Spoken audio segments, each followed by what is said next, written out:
Alright, we're back. Took a little lunch break, played some games, but we're back. Okay, now we're gonna finish this roughness. In my break, I realized it's going over 2 hours already, so I'm gonna try and speed things up a little bit, but also try and explain as quickly as possible. And I guess you can just rewatch. Okay, so roughness works similar to height in that it takes in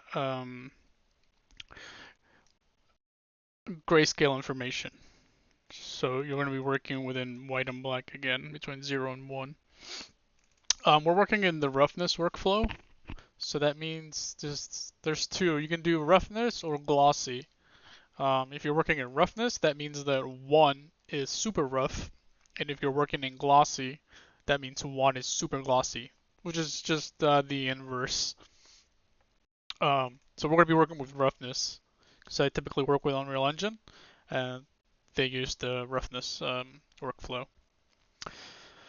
Okay, so similar to our base color, we're gonna start with our mask, this one, because we want two different roughness values. We want um, the tile roughness and then the background roughness. So if we look at our masks here, this one is the one that's given us um, the mask between what's tile and what isn't. So we're gonna pull off of this and we're gonna move it around over here. We're just gonna start with a blend just to kind of hold it for us. Um, then we want to do a uniform color.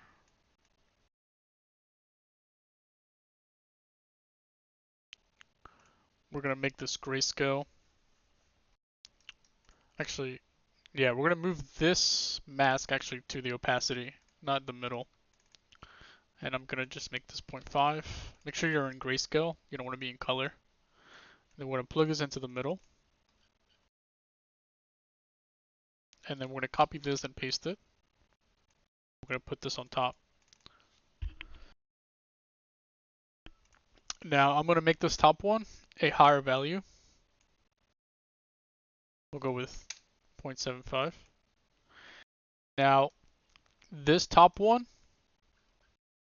is going to govern the roughness of the tiles, and this is going to govern the roughness of basically the background. So actually, we're going to make the tiles, or the background needs to be rougher than the tiles. So I'm going to make this 0.7, and then the tiles are going to be like 0.6. Let's try it again. 0.6. What? 0.6. Okay, because typically you're going to have like dirt and stuff back here, so it's going to be rougher than the tiles itself, especially with people walking over the tiles. So let's just plug this in so that we can visualize what's happening. And we're going to get rid of this uniform color here. Okay, so right now it's not too noticeable because the values aren't that different. So let's just exaggerate it a little bit so that we can see it. So we're going to make this actually 0.8. So you can see here, if you press Control Shift and then hold Control and Shift and then right click and hold right click and move left and right, you can rotate your light source. So here you can see that this is a little rougher than that. And actually, let me turn my height scale back to 2.5. Let's 2.5. And let's change our tessellation factor to 8 to get a little bit more detail. Okay. So now that we have our basis, now we can start layering on more detail. So let's start with getting some variation on these tiles. So I would assume, and this is things that you should be thinking about as you're gathering references, which is a big thing I didn't do for this one, just because I wanted to keep it simpler. I didn't want to get bogged down in detail, but you should always have references, because trying to come up things on your own can be very difficult, because you're going to run into roadblocks, and then you're going to get discouraged and probably not finish that material, which is what happens to me all the time. So I need to get better at that too. So we're going to do another blend here. And by the way, this is set to copy. We're going to do another blend, and we are going to add some variation to the tiles. We want some tiles to be different roughness values than others, especially the ones that are at the bottom. So these are like sloping down. So these should be a little bit rougher than the ones that are sticking out. So we have this mask here that we use to give ourselves the height variation, right? So we want to match that. We don't want to randomize this. And technically, we probably shouldn't have randomized this one, but it's okay because different tiles could be different colors. But for roughness, you would think that the ones near the bottom are usually going to be covered more in dust or dirt than the ones that are higher up. So we're going to use this, and we are going to drag. And actually, yeah, we're going to do this. We're going to drag from here. We're going to just make another connection here.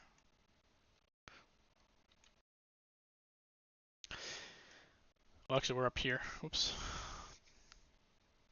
I'm going to put this here for now. And we want to plug this into a levels because we don't want to have this level of variance. We want it to be subtle. Okay.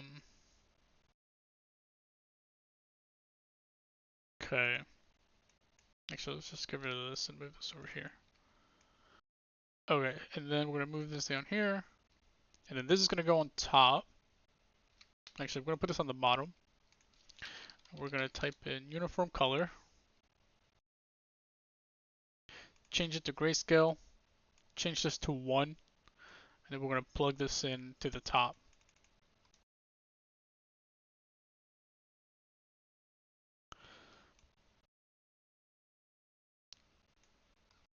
Now this is not plugged in, so make sure you plug this in.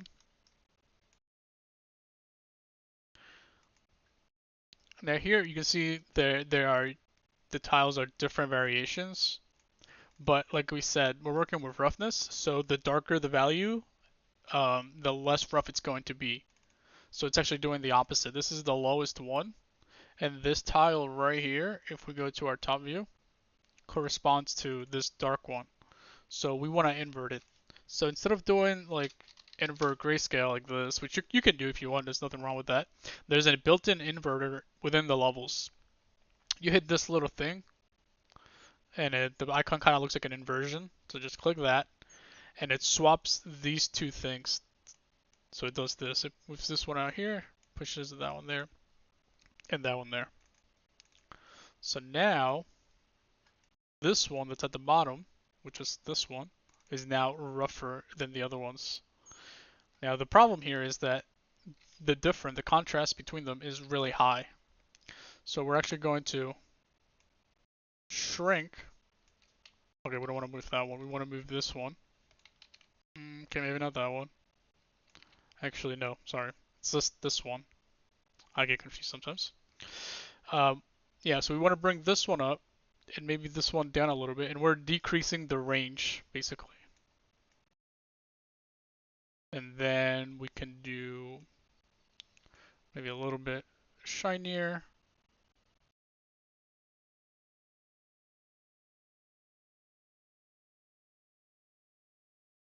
Actually, we should probably change this to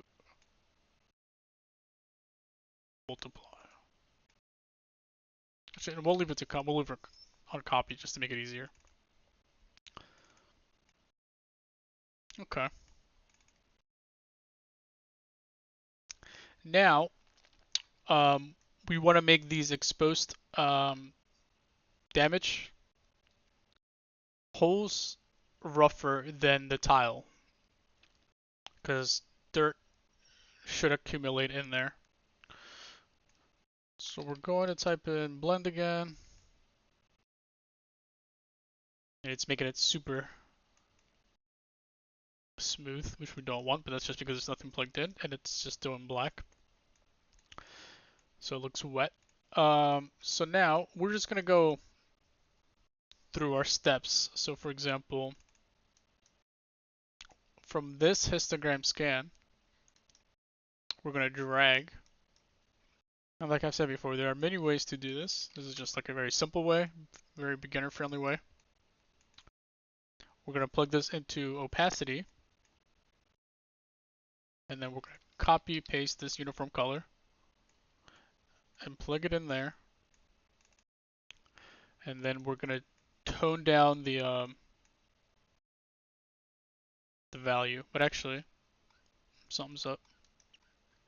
Oh, right. Okay, so this first set of edgeware we did was constrained to the outside, but we did that via this opacity input or this mask. But if I drag it from here, the mask is not applied because the mask was applied here. So what we need to do is leave this as it is, and we're going to select this spaghetti strand here, and then we're going to write blend. And what we need to do is, I think it is,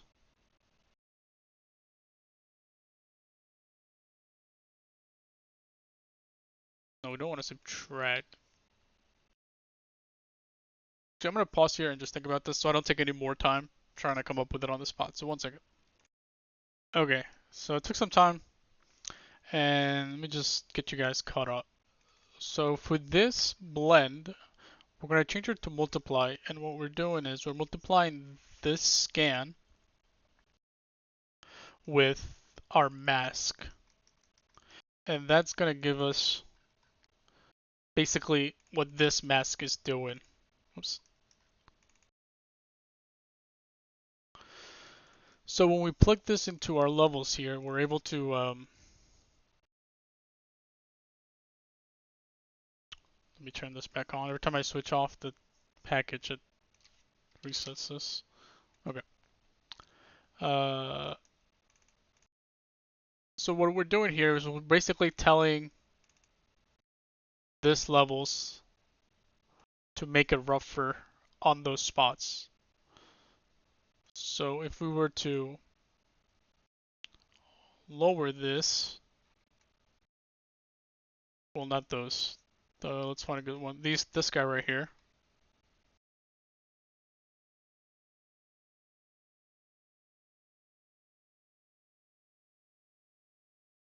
It's gonna make it rougher here than it is going to be there. So if I turn this off, you can see the changes here.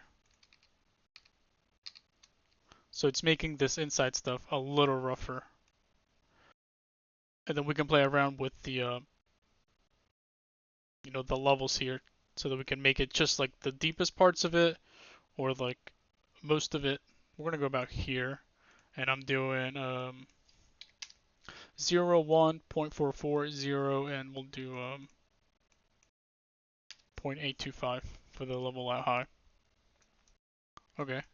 Now the next one's a little more simple because we didn't use a mask for it because we didn't care where the damage was. So we're gonna grab these guys, and we're gonna do this a little differently. We're gonna plug it into the opacity. Uh, and then we're gonna copy paste this. Boom. And then we're gonna do our levels again.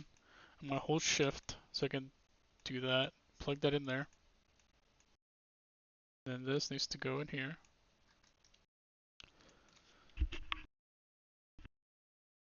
And now I'm gonna change this to, actually I'm gonna leave it like that. And now these guys, the inner guys, are gonna be rougher. You can see it here. So before, after. And white is what we want. We want to make it rougher. Now if you think it's too rough to your liking, you can always decrease it. And you can see the change happening here. So I'm going to lower it. Now I do want to go back to our original color here. This is for the tile roughness. I'm going to change it to 0.5. Just to make them a little less rough. Get a little bit more shine there. Now something I did realize that I did in my preview that I didn't do here, which we can do real quick, is I'm going to slide these guys over. I'm going to add a quick blend. I'm going to try this a little quicker. Basically what we're going to do here is we're going to add this detail. So if you notice in our color, we do have some color variation, and I wanna make some of these, um, this noise, show up in the roughness. So every layer of this that we add is gonna make it a little rougher. So I am going to actually move these guys forward a bit.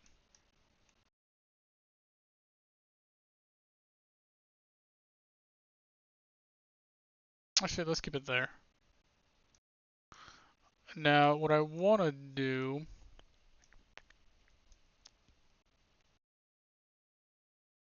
is drag from here, make my connector here, plug it in here, keep that there. And then this is going to get a little spaghetti, but it's okay. What we're going to do here is, actually we can move these guys back a bit, like that. Alright, so we're going to take this vector warp grayscale bit here. Actually, we're going to reorganize this. We're going to plug this vector warp scale into the top.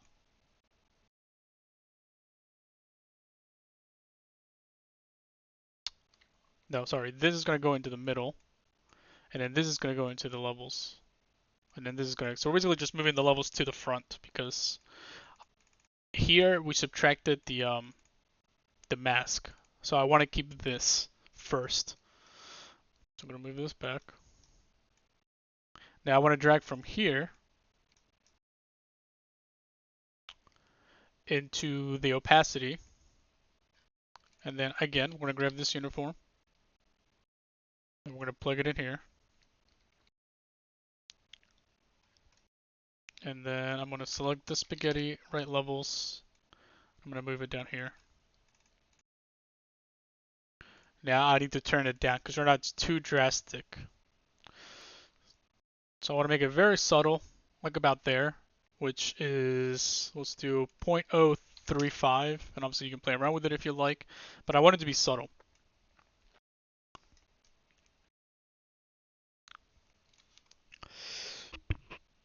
We're going to move this back. I don't want to take too much time fixing it, but I would probably fix this so this is more further ahead, but it's okay. Now I'm gonna do another blend here. Copy paste this uniform white.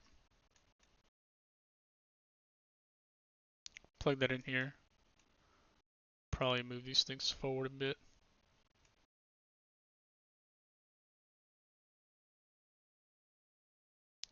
You know what, let's just take some time to organize ourselves. I had to show good practice. I don't want to make you guys develop bad habits. Okay. And then this spaghetti strand. Get rid of this one. Like that. We can move this over here.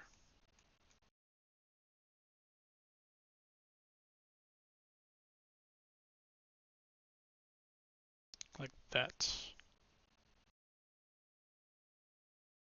Okay. So here, we're going to add another levels. I'm going to plug that in there. Now it's going to look like this because it doesn't have anything in here. So it thinks it's color. So now we added two sets of noises. So now we're going to go to this one. And we're going to do the same thing that we did here. We need to reorganize this because it could have worked this way, but we'll need to add more nodes, but this way we can not do that. So I'm placing it to the bottom, this on top. It's doing the same thing, it's just organized in a different way. So now I can grab this guy and then plug this down over here. Oh, this is messy. Let's move this over here so it doesn't collide.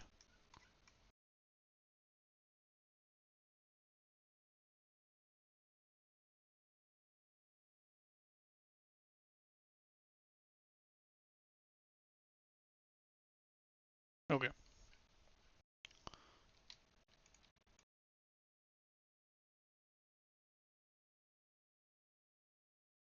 That looks pretty good. Ignore this one, this was kind of ugly, but it is what it is sometimes. Alright, so our second set of noise, we're plugging it in, same thing as before, and now we're going to tune the roughness.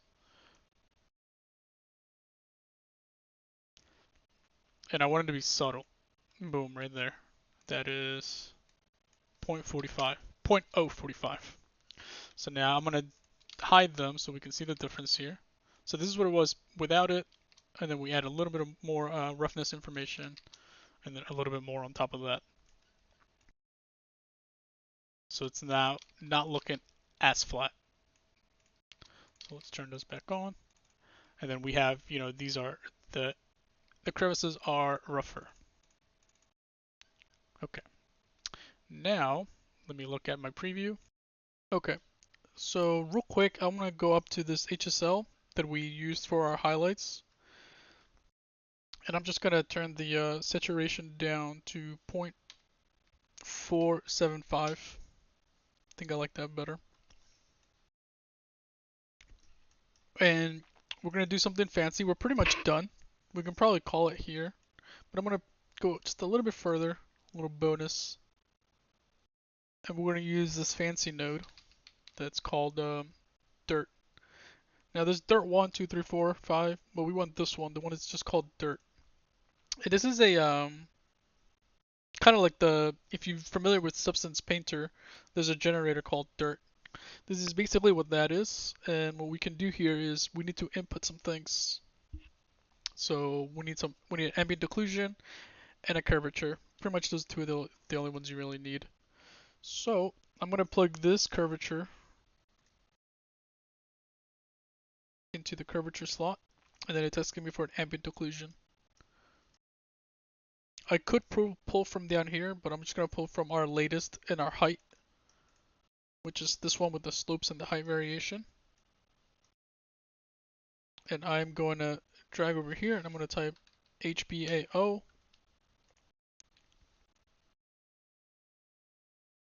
And I'm going to plug this into the ambient occlusion slot. And now when you double click the dirt node, you get some dirt. So I'm just going to leave this like this for now, and I'm just going to first attach it over here so that we can see what it looks like and back into the color. So I'm going to add a blend, and this is the mask. This dirt node outputs a mask output node. So similar to our masks, this is just like a fancier one. This is the dirt one. So I'm going to plug this into our opacity because that's where I want to, this is the mask I want to use to color. And I'm going to make this like a dirt color. So let's see, let's get like a,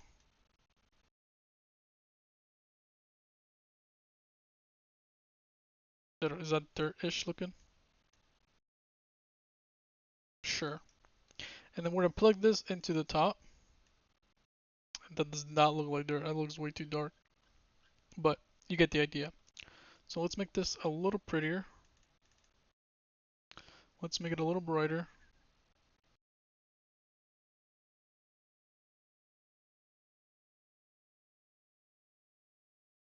Now let's say this is maybe some tiles in a sandy area. So let's make it like sandy looking.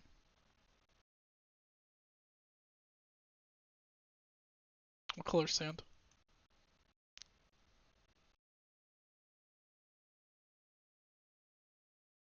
I kind of like that. Okay. So now if we go back to our dirt node, we can fine tune it because right now it's not looking too great. So the most important node, these are all pretty important, but the most important one is the dirt level. If we turn this down, you can see what it's doing. We're gonna change this to 0.8 for now, just so that I can show you something. We have dirt contrast, which is, how contrasty or sharp you want it to be. This looks like dried up mud or something. We have grunge amount.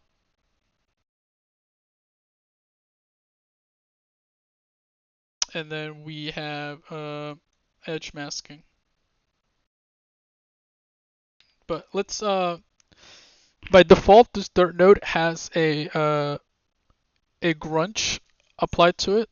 and we're gonna add our own. So before we change this, let's make one real quick. So I'm gonna take a clouds 2,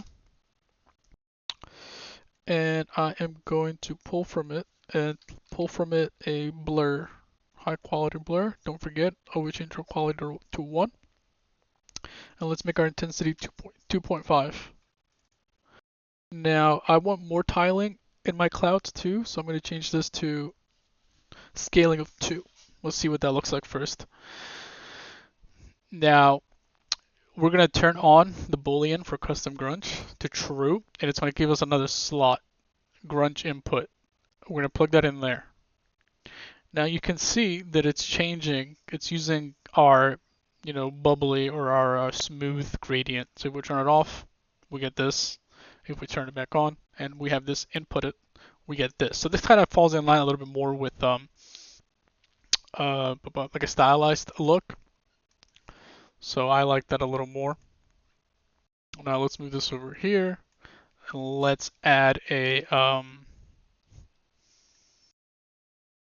let's put a scan here. We're pretty familiar with these, so I don't have to explain. 0.5.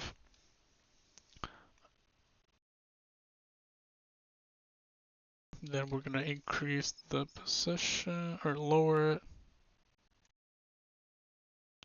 Actually, I kind of like it where it is, so I'm just going to get rid of that. Okay. Now I'm gonna add a little bit of color variation to our because we're not just a uniform color, which is if that's what you want, that works. But what we're gonna do is we are going to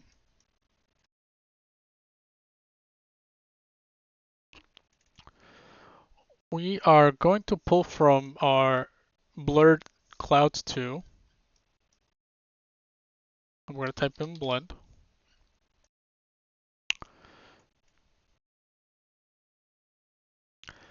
And we are gonna put our clouds at the opacity, and then we're gonna duplicate this uniform, plug this into the middle and this on top, and then we're gonna make one of them just slightly darker.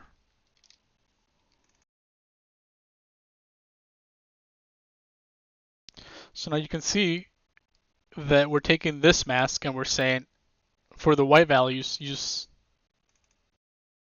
Wait, which one's the white value? You can figure it out, but it's basically saying white values use one of these, and then for the other one use the other one. I always forget which foreground, background's which.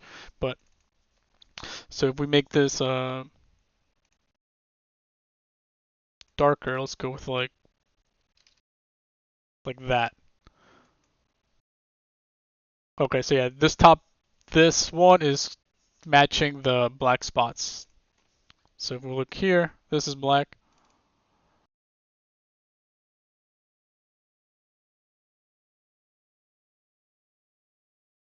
Okay, so yeah, this is the brighter spot, which is this bright stuff here, I think. You get the idea. So instead of this just being one uniform color, we're just going to plug this in here. And then what we can do is do another HSL here. And we can make it a little brighter. Make this one maybe 0.6.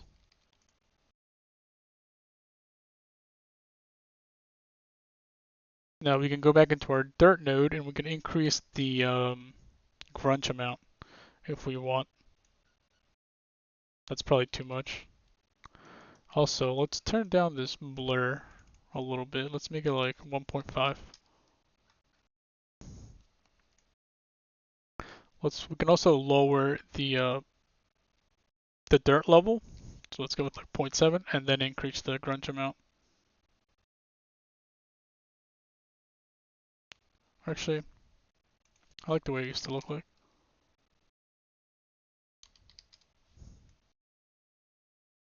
Let's go 0.75. And actually, let's increase the scale.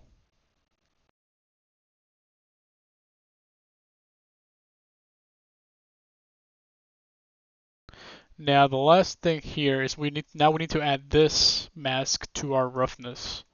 So just quickly plug this into a levels.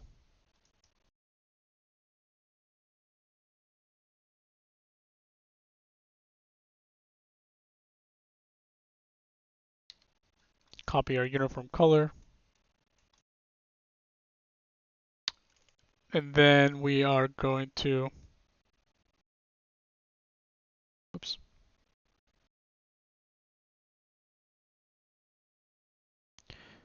See, so now you can see here that that dirt is rougher.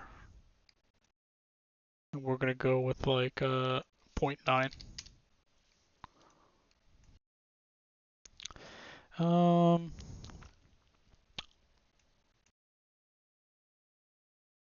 There's one thing we forgot. This mask. So we'll just quickly do this. Blend, copy paste. Same workflow, just plug this into the top.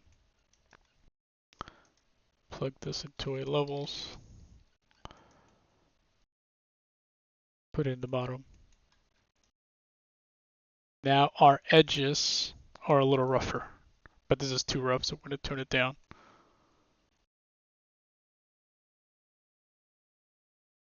Now it's subtle, but it's there. We'll probably go a little higher. And this is, we'll do 0.225. So now if we disable our dirt, and we disable our, and we just do our edges, you can see that our edges, you would assume that this could be a little rougher. Turn everything back on. And before the dirt, so between the dirt and our highlights, we can do another HSL. And we can make it a little brighter. Let's go with like 0.515. I think this stuff could be a little brighter as well. Or sand. And if you don't want sand, you can, disable it by just hiding it. Maybe you want to make it dirt and change some of the coloring.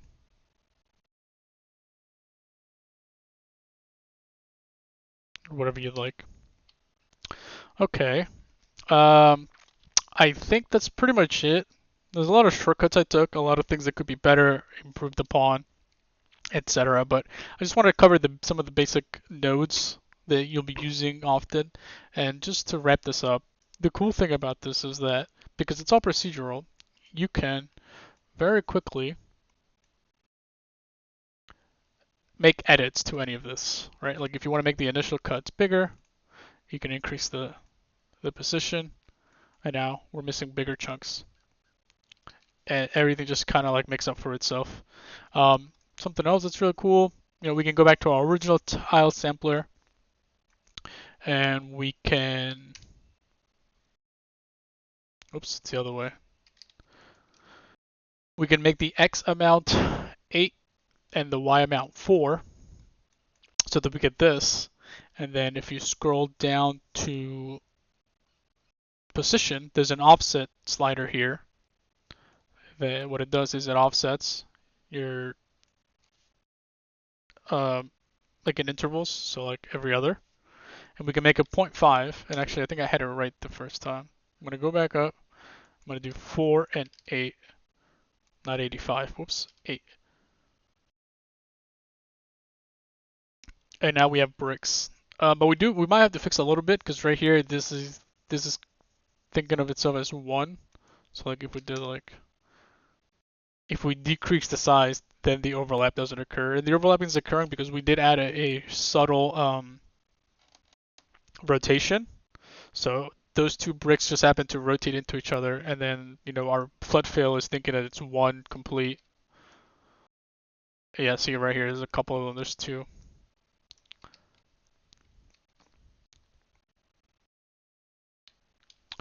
And yeah, and you can do many different shapes.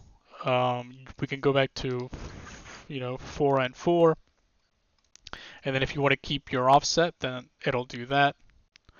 We can bring it back down, and then it goes back.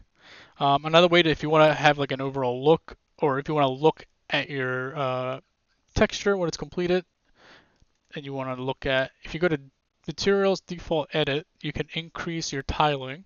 So let's say we do 2. Whoa, whoops.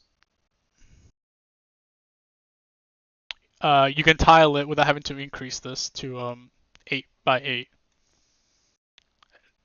So now each quadrant here, right, divided by 4, 1, 2, 3, 4, they're the same, but it's tiling. So then if you want to see, get an idea of what it would look like in a game engine and Unreal or whatever, you can notice the tileability. Maybe you want to change some seeds here and like get different variations. Or for example, if you don't like your slow variation, you can play around with one that's less noticeable or less tileable, or it doesn't look as tileable. Um, let's see. Is there anything else? If you guys have any questions, feel free to ask in the comments. I'll try and answer all of them. Let's turn this down to 1. And again, you can increase your height scale to some ridiculous amounts, but obviously probably won't look good. And for this one with the 2.5, and then you can increase your tessellation factor as well to try and get more detail. So I'm gonna try and do more tutorials. I do enjoy teaching, especially something I enjoy like this. So let me know what you'd like to see. I think next might be some wood planks. Try to start with like the basic things that everyone enjoys doing that are simple, and then the future ones will be shorter. This one ran a little long because I was trying to explain some basics, but as we build on more and more, I'll get faster and I won't have to explain so much. Hopefully I didn't miss any levels. If you would like the project file, feel free to email me, I guess. I'll put my email in the description, and I can email you this project file. Although I do think it's better to follow along, or at least, if you see something interesting, you have Substance Designer open and you're able and you test things out as you're watching. I know it can be very enticing to just open it up and start building things as soon as you have like some basic knowledge, but at least with me, I've run into walls and I've been discouraged. My friend told me that it's best to just sit down and watch like 7 to 8, 9, 10 solid like just Substance Designer tutorials from end to finish. They can get a little boring and stale and dry, but just powering through them, you will learn so much rather than thinking that you can take on everything and and hitting a wall. Um, but yeah, we'll be doing more tutorials hopefully, and I'll be increasing the difficulty and showing you new ways to do things, and we'll all learn. And I want to get more into Designer, so this is a good motivator for me as well to also push my push outside of my box. All right, guys. Hope you enjoyed it. Sorry it took so long. See you guys on the next one.